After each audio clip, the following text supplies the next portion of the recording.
Dan pemirsa, kami akan menuju ke luar Akademi Militer di Magelang, Jawa Tengah. Sudah ada rekan Yuki Pramudia di sana, jurnalis Metro TV yang akan melaporkan situasi terkini. Yuki, selamat pagi. Apa aktivitas yang terpantau di luar Akademi Militer? Apakah ada perbedaan dibandingkan kemarin di sekitar lokasi retreat Kabinet Merah Putih ini?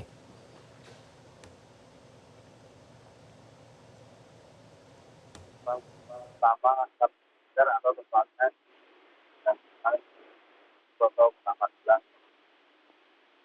seperti yang terpantau di belakang saya ini, aktivitas warga masyarakat dan aktivitas biasanya ketika petugas juga nampak masih berjaga secara bergantian mereka untuk mengatur lalu lintas dan juga lalu lintas dan juga lalu lintas dan juga lalu lintas dan juga lalu lintas dan juga menteri yang mereka akan bersiaga untuk ketika ada aktivitas kegiatan yang di luar akan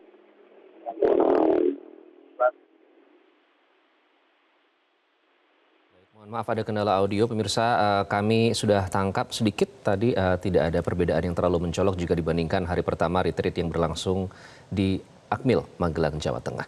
Kami akan terus hadirkan kepada Anda informasi langsung dari Magelang, Jawa Tengah, namun kami harus jeda terlebih dahulu. Tetaplah bersama kami di Breaking News Metro TV. Pemirsa, hari ini adalah hari kedua retreat Kabinet Merah Putih berlangsung di Akademi Militer Magelang, Jawa Tengah, dan sejumlah topik pun akan menjadi bahasan dalam sharing materi yang akan dilakukan dalam agenda pada hari ini. Untuk mengetahui lebih dalam terkait dengan pembekalan pada hari kedua ini, tentunya program yang relevan yakni program terkait pangan. Kita langsung bergabung dengan Guru Besar Fakultas Pertanian Universitas Jenderal Sudirman atau UNSUD, Prof. Totok Agung Dwi Haryanto, yang sudah bergabung bersama Breaking News Metro TV melalui sambungan Zoom. Prof. Totok, selamat pagi. Selamat pagi Mas Iqbal, Assalamualaikum warahmatullahi wabarakatuh. Waalaikumsalam warahmatullahi wabarakatuh. Prof. Toto, kita melihat swasembada pangan ini menjadi salah satu perhatian utama dari Presiden Prabowo Subianto. Targetnya dalam 4-5 tahun ke depan ini bisa tercapai. Oleh karena itu ada program seperti mencetak 1 juta sawah ya di Merauke dan lain-lain. Termasuk nanti juga akan diberikan materi pada saat pembekalan pada hari ini. Nah, kalau Anda melihat komitmen yang seperti itu yang sudah ditunjukkan sejauh ini, bagaimana Anda melihat potensi keberhasilan dari target ini, Prof. Toto? Mas Iqbal, saya optimis bahwa target itu akan tercapai. Ya. Lalu yang kedua, realistis menurut hemat saya. Alasannya yang paling utama, kita punya banyak modal yang sebenarnya menyebabkan bahwa Indonesia itu tidak seharusnya untuk tidak swasembada pangan.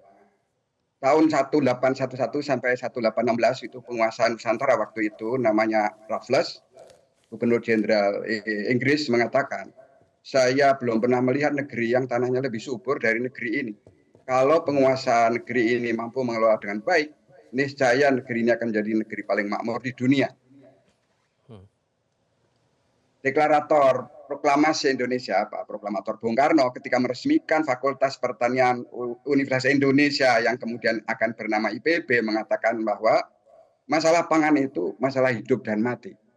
Jadi keberadaan tersediaan pangan itu menjadi sangat penting bagi kemakmuran suatu negara. Itu Mas. Lah kemudian kita punya potensi yang lain, sumber daya lahan, sumber daya air, sumber daya matahari, sumber daya manusia, sumber daya teknologi dan lain-lain yang mendukung tercapainya swasembada pangan ini. Oke. Jadi Anda optimis tapi juga harus tetap realistis untuk menentukan langkah-langkah apa yang dilakukan untuk mencapai swasembada pangan ini. Nah, masalahnya swasembada pangan itu kan terakhir kalau tidak salah, mohon dikoreksi ya Pak, itu terjadi atau bisa dicapai pada tahun 1984 yang lalu. Dan ini bukan hal yang baru. Kita sudah mendengar dari pemerintahan-pemerintahan sebelumnya target untuk bisa memenuhi kebutuhan pangan sendiri. Tapi kenyataannya kita tetap impor dari beberapa negara. Bahkan ada beberapa negara yang menurut analisa pakar sebenarnya lahan mereka itu tidak lebih banyak dari kita, tapi kita bisa-bisanya impor beras dari negara-negara tersebut. Nah, jadi apa yang harus dilakukan, Pak? Dan apa yang terjadi pada periode sebelumnya? Gap apa yang terjadi sehingga ini tidak kunjung terpenuhi? Oke, jadi faktor kuncinya itu adalah di sumber daya manusia yang diberi kepercayaan untuk mengelola negeri ini. Waktu Indonesia mencapai swasembada pangan 1984, itu kita mengetahui Presiden Soeharto itu begitu komitmen dan cinta kepada pertanian sehingga petani itu merasa bahwa dalam berbudidaya itu sangat didukung oleh pemerintah.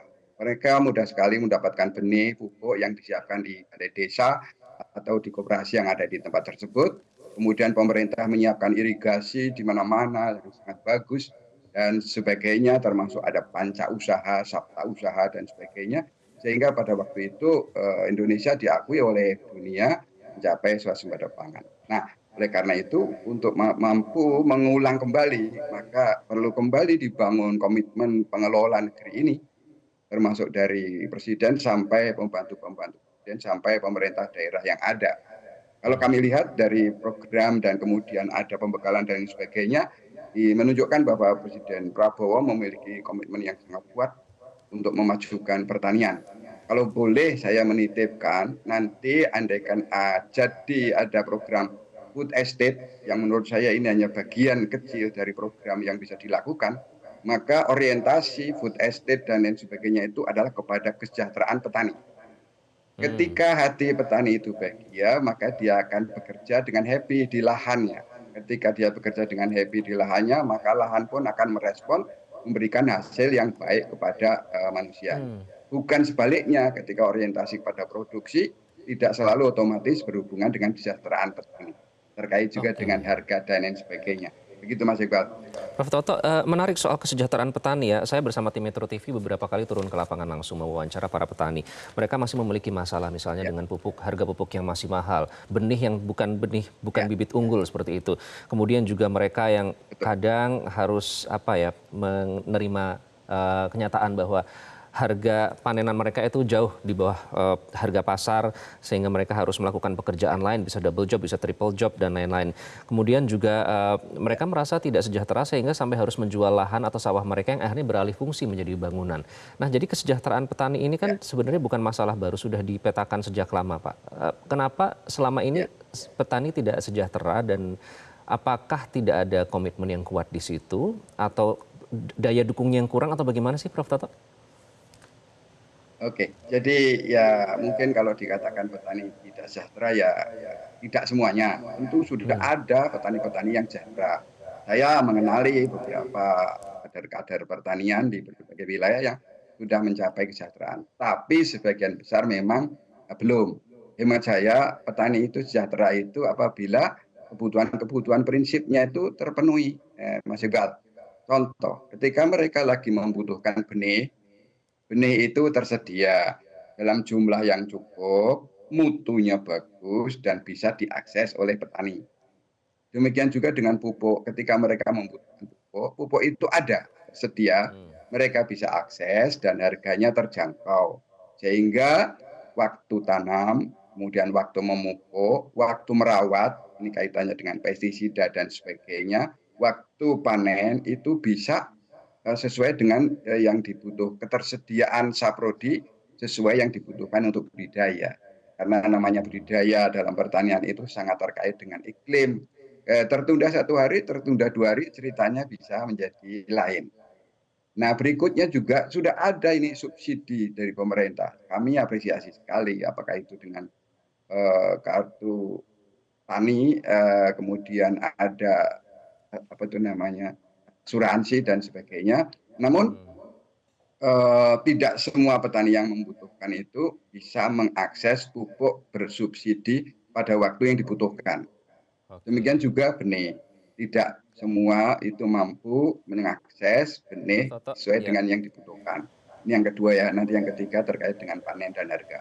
Nah, oleh karena itu mungkin bisa dipertimbangkan agar dalam hal pengadaan pupuk, pengadaan benih, pengadaan saprodi yang lain itu didesentralisasikan ke wilayah, apakah itu di provinsi atau itu di kabupaten. Sebab kalau kita Hmm. berpikir sawah kita 7,4 juta hektar, 1 hektar membutuhkan 25 kilogram benih. Nah, itu pengadaan tingkat nasional akan menjadi sangat berat.